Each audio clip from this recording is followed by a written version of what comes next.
Assalomu alaykum yurtdoshlar. Xudo xolasa Qachinoq elimizda toza yangilik tek ochilibdi. Jamshid do'stimiz.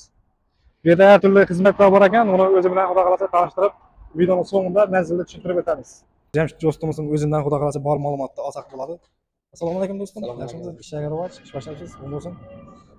Nima xizmatda o'tibdi bu yerda? Hadovoy ishlaymiz, motor, chunki bosamiz 0 dan 100 gacha 50 bo'l mashina. Motor ham rossiyskiy motor bo'ladimi, boshqasi bo'ladimi, farqi ish yuramiz. Asosan bu yerda motor hadovoy xizmatlari bo'ladi. Undan tashqari nima xizmatlar bor? Undan tashqari bu yerda elektrikimiz bor, mana elektrik anons bo'lsa, programmasi bo'ladimi, boshqasi bo'ladimi, ishlab turibdi. Bu yaqinda yana bir Elektrik xizmatlar ham bor ekan, bemalol elektrik xizmatlaridan ham foydalanib ketsak bo'ladi. Boshqa yerlarga borib aytmak kerakmaydi. Nima nechik bo'ladi masalan? Mashina o'zgartirgan bo'lsa, odamlar zapchast tarafi nechik bo'ladi? zapchas ham bor, hamma narsasi shu yerda yonimizda qattiq bo'lsa.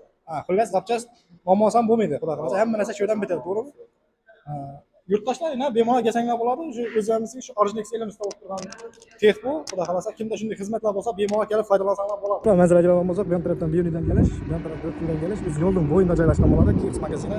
Shuning ichida shu xizmatlarimiz olib boriladi.